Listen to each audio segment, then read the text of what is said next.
Dear students, I think all of you and we are really aware from COVID-19. Our Prime Minister, Honorable Nikasya, faced a deadly coronavirus with gratefulness. Consideration your future, our Prime Minister and Deputy Minister has taken to decide in critical situation online class as a part of digital Bangladesh. So, I am Kumar Kurias, Assistant Satara Secondary School, attend online class. Now I will discuss about class 9-10, question number 1.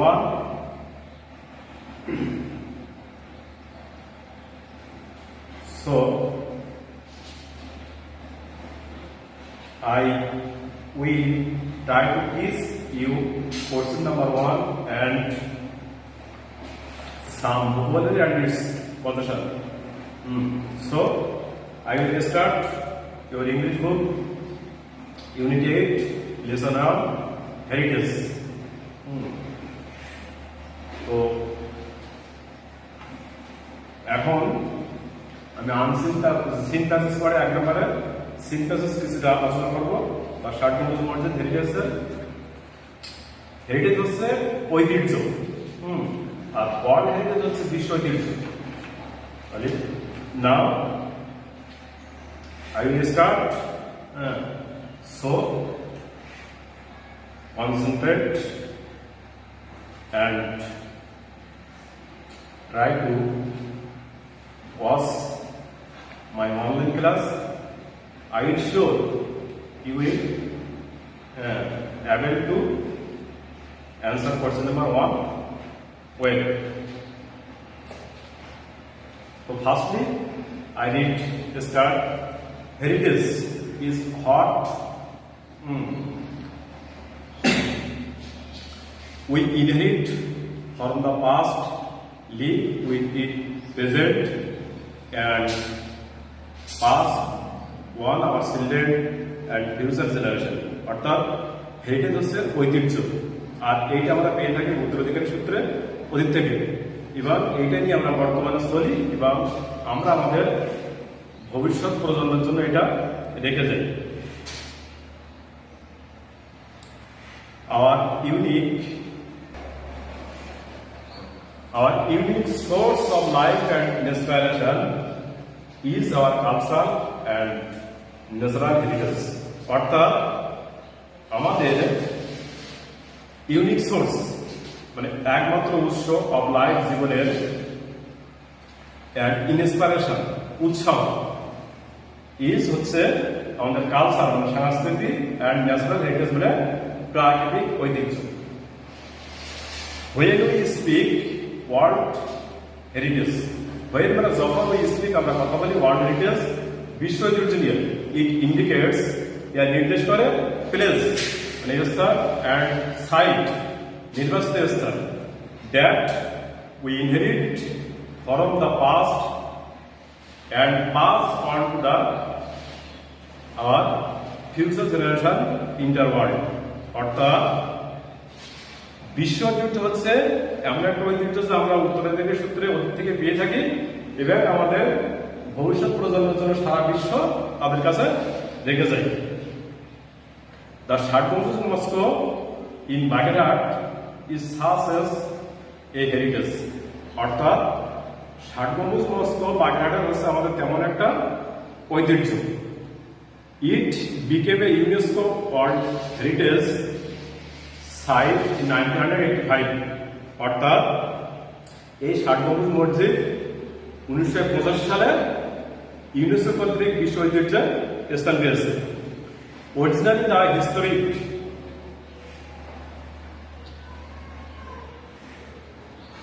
Moscow city was known as Khalifatabad. বলছে মূলত এই ঐতিহাসিক মুসলিম নগরটি খলিফাতাবাদ নামে পরিচিত ছিল।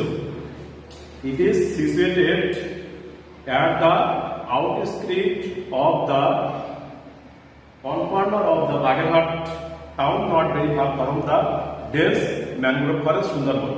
অর্থাৎ এই যে ষাট গম্বুজ মসজিদটি অবস্থিত বাগেরহাট শহরের এক প্রান্তে এবং ঘন ম্যানগ্রোভ সুন্দরবন থেকে খুব বেশি দূরে নয়। Khalifatabad was a Muslim colony. Khalifatabad হচ্ছে একটা মুসলিম উপনিবেশ। It was founded by the Saint Turkish general and Saint warrior Ulugh Khan Zan in the 15th century. অর্থাৎ এই শহরটি প্রতিষ্ঠা করা হয়েছিল একজন তুর্কিশ জেনারেল এবং সুফি যোদ্ধা উলুগ খান জান কর্তৃক 15 শতাব্দীতে। The infrastructure of the city reveals significant technical skills in many mosques as well as early Islamic monuments. বলছে the infrastructure of the city, এই শহরের অবকাঠামোর সবচেয়ে গুরুত্ব পেয়েছে many mosque skills, many mosque অর্থাৎ অনেক মসজিদের দক্ষতা as well as early Islamic monuments এবং ইসলামের প্রথম দিকের ঐতিহ্য বা তাৎপর্য এখানে গুরুত্ব পেয়েছে। Back bricks were used for the construction of the buildings, অর্থাৎ এই বিল্ডিং এর অর্থাৎ ভবনকে নির্মাণ করতে পোড়া ইট ব্যবহৃত হয়েছে। তো এই পর্যন্ত এখন আমরা এখান থেকে কিছু ওয়ার্ড এবং এদের পজিশন সম্পর্কে আমরা আলোচনা করব। তো বন্ধুরা খেয়াল করো, এখানে ফার্স্টে বলা হয়েছে আমরা বলছি যে 1 নম্বর প্রশ্ন নিয়ে আমরা আলোচনা করব। 1 নম্বর প্রশ্নে মাল্টিপল চয়েস। এই মাল্টিপল চয়েসের ভিতরে আমরা আছে কিছু ওয়ার্ড আছে যেমন হেরিটেজ,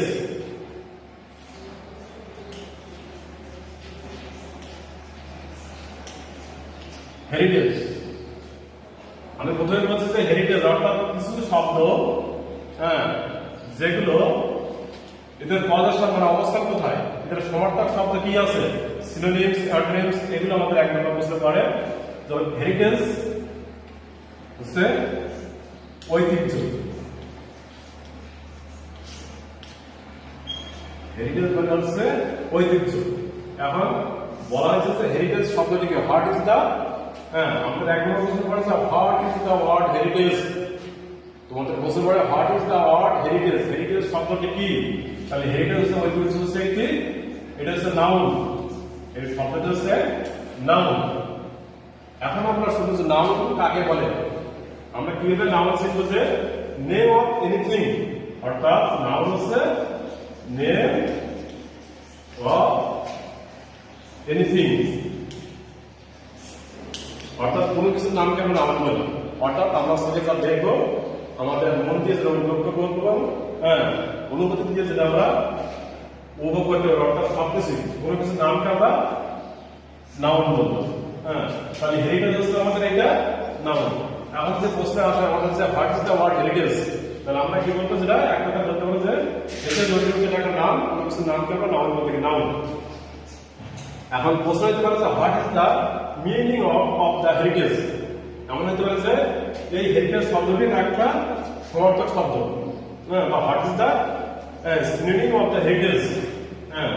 তাহলে এই যে হেরিটেজ,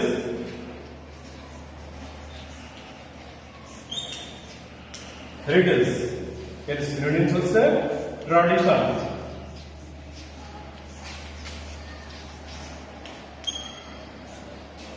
তাহলে হেরিটেজের সিনোনিমস, সিনোনিম হচ্ছে ট্র্যাডিশন। হেরিটেজ মানে ঐতিহ্য, ট্র্যাডিশন মানে ঐতিহ্য।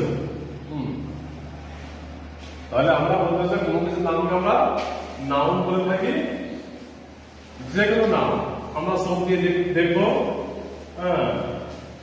মন দিয়ে উপভোগ করবো, যেগুলো সবগুলো আসছে নামের ভিতরে আসবে। এখন আমরা একটা দেখতে পাচ্ছি ইনহেরিট আছে, heritage is what we inherit from the past. এখন একইভাবে বলতে চাই হোয়াট ইজ দ্য ওয়ার্ড, এরকম প্রশ্ন পড়ে তোমাদের what is the word inherit. এই ইনহেরিট শব্দটি কি? হ্যাঁ, অর্থাৎ এটার অবস্থানটা কোথায়?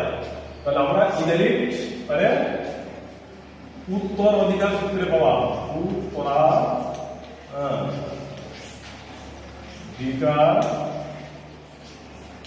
সূত্রে পাওয়া। তো বন্ধুরা খেয়াল করো, উত্তরাধিকার সূত্রে পাওয়া ওয়ার্ডটা, এটাকে বলা হচ্ছে যে ওয়ার্ড পজিশনটা কি? What is the word inherit? তাহলে ইনহেরিট বলতে পারে এটা হচ্ছে ভাব।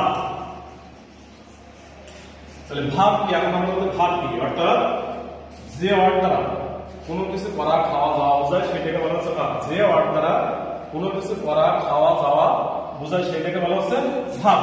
ভাব মানে ক্রিয়া, যার দ্বারা কোনো কিছু করা, খাওয়া, যাওয়া এগুলো বোঝায়। তাহলে ইনহেরিট মানে কি? উত্তরাধিকারী সূত্রে পাওয়া, অর্থাৎ আমরা কোনো কিছু পাইছি। হ্যাঁ, আর এগুলো what is the word inherit. এই ইনহেরিটের একটা সিনোনিমস আছে আবার, প্রশ্ন হলো what is the synonym of inherit? হ্যাঁ, তাহলে ইনহেরিট শব্দটার সমার্থক শব্দ কি? ইনহেরিট শব্দের সমার্থক হচ্ছে হ্যাঁ, HEIR। এই হায়ার মানে এটা হচ্ছে উত্তরাধিকার সূত্রে পাওয়া।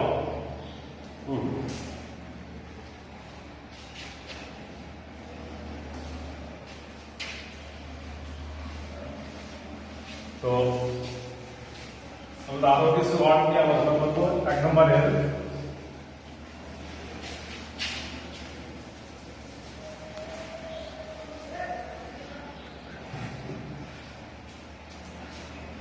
ইউনিক। ইউনিক, ইউনিক মানে হচ্ছে একমাত্র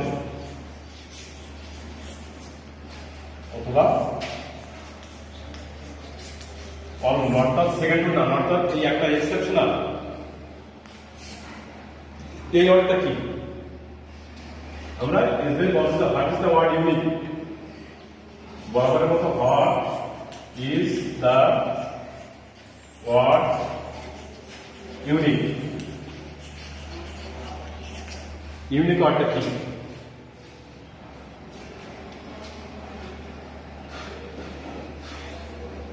তাহলে ইউনিক হচ্ছে একমাত্র বা অনন্য, অর্থাৎ এটাকে বলা হচ্ছে অ্যাডজেক্টিভ। অ্যাডজেক্টিভ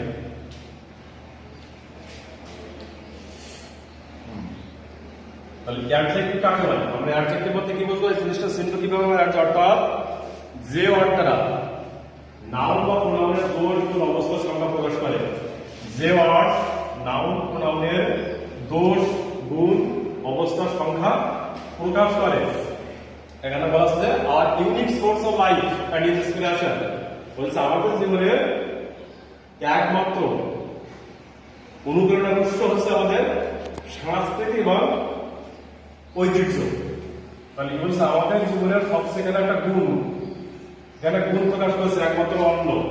এটাকে বলছে অ্যাডজেক্টিভ, অর্থাৎ যে ওয়ার্ড দ্বারা নাউন এবং প্রোনাউনের দোষ, গুণ, অবস্থা, সংখ্যা ইত্যাদি প্রকাশ করে সেটাকে বলা হচ্ছে অ্যাডজেক্টিভ। এখানে ইউনিকের আরেকটা সিনোনিমস হতে পারে যে what is the synonyms of the unique? And হচ্ছে এক্সেপশনাল। হ্যাঁ, এক্সেপশনাল। হ্যাঁ, তো সেকেন্ড নাম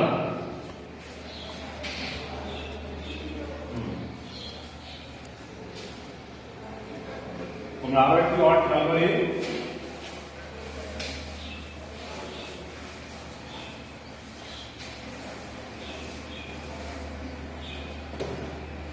টেন্স, D-E-N-S-E, টেন্স। হ্যাঁ, what is the meaning of tense? Tense শব্দটির অর্থ কি? টেন্স মানে ঘন। তাহলে আমাদের সুন্দরবনটা কেমন ছিল? Our tents not very far from the dense mangrove forest, অর্থাৎ ঘন সুন্দরবন থেকে খুব বেশি দূরে নয়। তাহলে এটাও আমরা বলা হচ্ছে সুন্দরবনটা কেমন, তার একটা গুণ হচ্ছে ঘন সুন্দরবন। তাহলে এটাকে আমরা বলবো অ্যাডজেক্টিভ।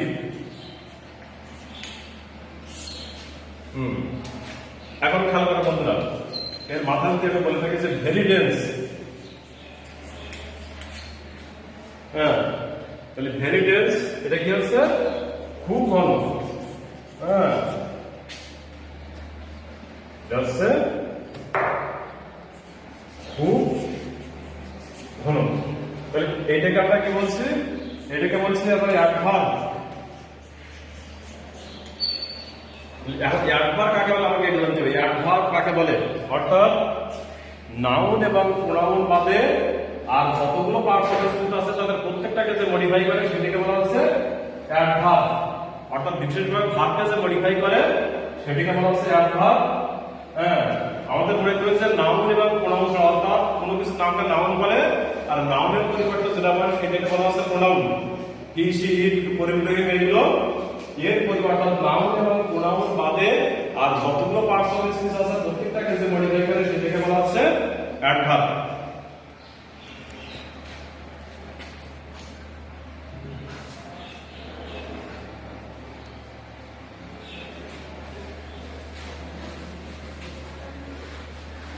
কখন এটা দাও?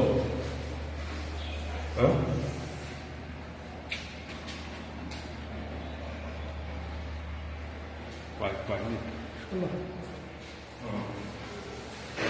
তো শিক্ষার্থী বন্ধুরা,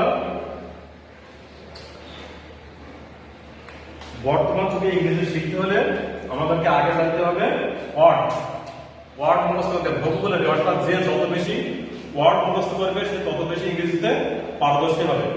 আমাদের ইংরেজি বলতে গেলে গ্রামাটিক্যাল লাগে না, কিন্তু আমাদের ইংরেজি লেখার সময় গ্রামাটিক্যাল লাগে। গ্রামের রুলস গুলো মুখস্থ করতে হবে।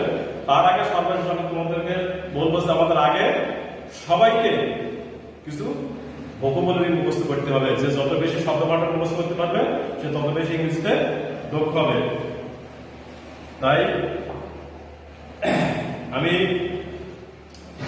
তোমরা যে যেখানে আছো আমার এই অনলাইন ক্লাসটা তোমাদেরকে দেখার জন্য অনুরোধ করছি।